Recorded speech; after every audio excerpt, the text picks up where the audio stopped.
6'10", tatted head to toe, a rock star's mohawk, the most electric bench player in NBA history. But on January 25th, 2006, Chris Andersen was kicked out of the NBA, banned, gone. His career, over. 2 years in the wilderness, nobody thought he'd make a return, but then, he did the impossible.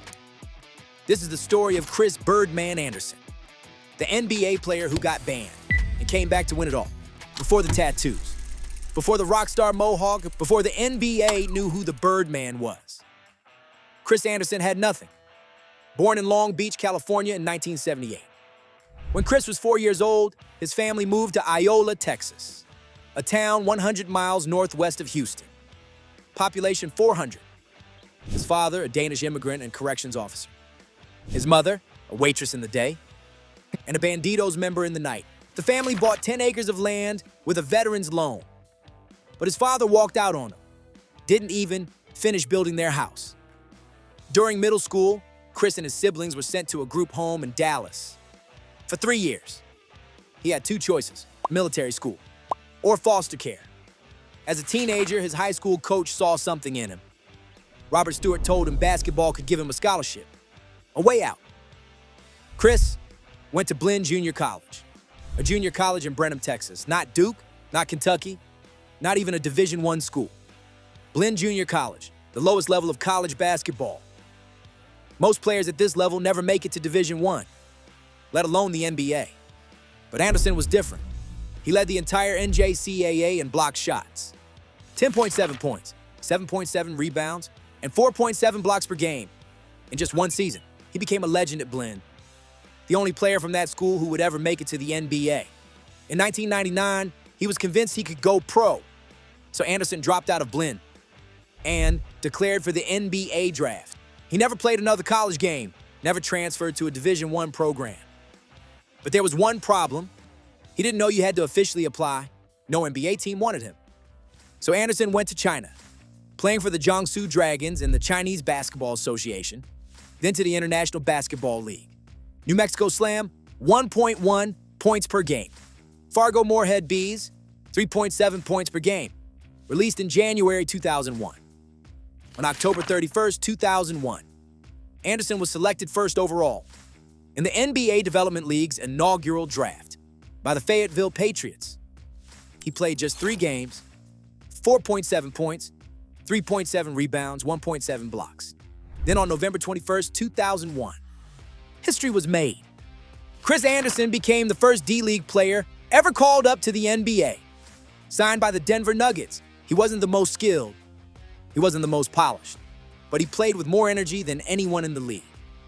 During the 2002 Rocky Mountain Review, his teammates Junior Harrington and Kenny Satterfield gave him a nickname, Birdman, for his arm span and his penchant for aerial acrobatics.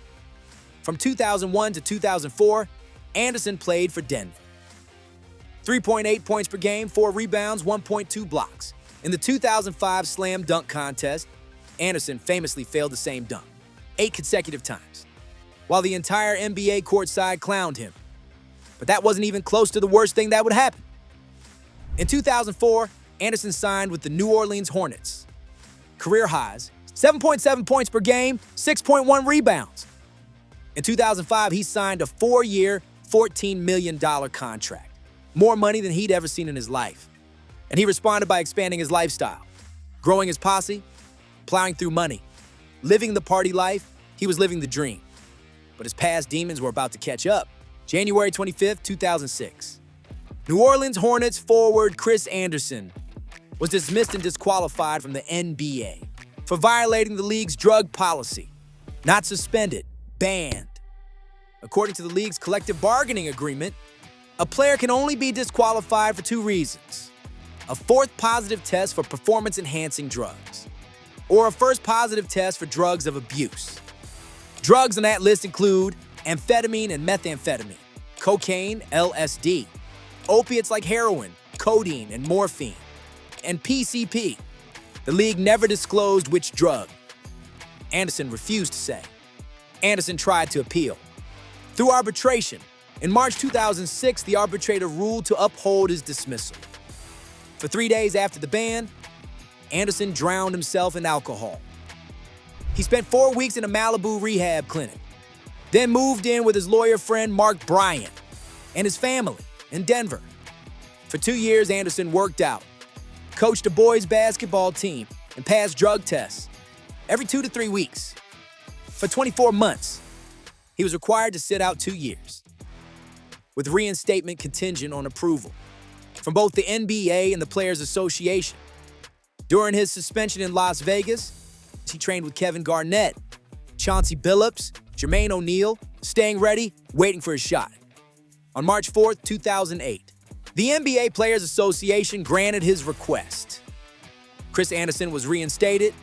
The next day, March 5th, the New Orleans Hornets re-signed him for the rest of the 2007 to 2008 season. The Birdman was back. After 2 years away, Andersen was back in the NBA, but he only played 16 games for the Hornets. On July 24th, 2008, he signed with the Denver Nuggets, the team where it all began. 1-year deal, $998,398.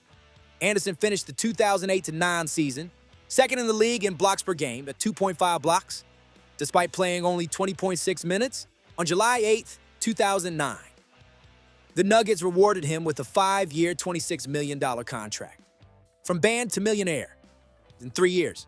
But then in May 2012, Andersen's home was raided by the Internet Crimes Against Children Unit. The entire world thought Birdman was a criminal. It turned out he was the victim of an elaborate catfishing scheme by a Canadian woman. Andersen was never charged, but the damage was done.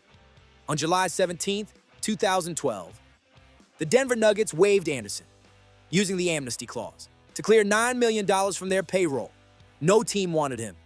The stigma was too much. At 34 years old, Birdman's career seemed over again. But then Eric Spoelstra, Miami's head coach, had been lobbying Pat Riley to sign Andersen. And then on January 20th, 2013, the Miami Heat signed Chris Andersen. Con los terroristas.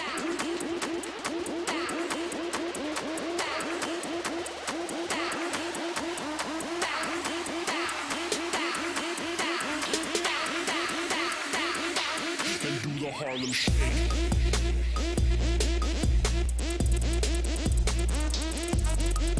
To a 10-day contract, veterans minimum, and everything changed. After Andersen joined, the Heat went on a 27-game winning streak. They finished the regular season 39-3. With Birdman in the lineup, Miami won 37 out of 40 games. Fans loved him. The mohawk, the tattoos, the energy. In the 2013 Eastern Conference Finals against Indiana, Andersen did the impossible on games 1 through 5. He made every single shot, 15 for 15. In game 1, he went 7 for 7, a Heat playoff record, 16 points. He was so dominant that TNT dragged him on stage for the post-game show with Shaq. Doing the Birdman celebration, after a flagrant foul in game 5, Andersen was suspended for game 6. The Heat lost. Everything came down to game 7 against the Pacers for a trip to the NBA Finals. Andersen returned, and Miami won at 34 years old. After being banned from the NBA, after nearly losing everything, Chris Andersen was going to the NBA Finals. For the first time in his career, the 2013 Miami Heat weren't just dominant, they were having fun. And Birdman was at the center of it all, the Miami Heat versus the San Antonio Spurs, LeBron James, Wade, Chris Bosh, and Chris Birdman Andersen.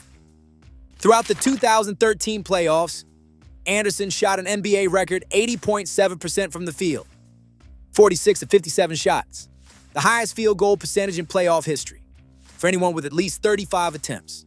Game 6, down 3-2 in the series. Facing elimination, Ray Allen hit the shot of a lifetime. Game tied in overtime. Miami won 103-100. Game 7, June 20th, 2013.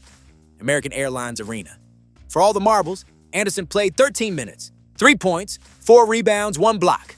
LeBron scored 37 points, 12 rebounds, and final score, Miami Heat 95 and San Antonio Spurs 88. Chris Andersen, NBA champion from Blinn College, the lowest level of college basketball, to the highest level of professional basketball. 1 season of junior college, 0 Division I games, NBA champion from Iola, Texas, a population 400. To foster care, to junior college, to China, to the D-League. to the NBA, to being banned, to rehab, to redemption, to a championship. Chris Andersen and Oliver Lafayette, the only two players in Blinn College history to ever make the NBA. But only one became a champion. After winning the title, Andersen stayed with Miami through 2016, playing in 4 straight NBA Finals.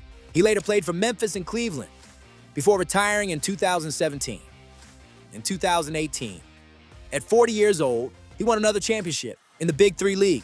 With the Dallas Power, Chris Andersen's career wasn't about stats. 5.4 points per game, 5 rebounds. He wasn't a star, but his story is one of the greatest redemption arcs in sports history. He lost everything and fought back twice. Most players who get banned from the NBA never come back. Roy Tarpley, Chris Washburn, Richard Dumas. But Birdman did.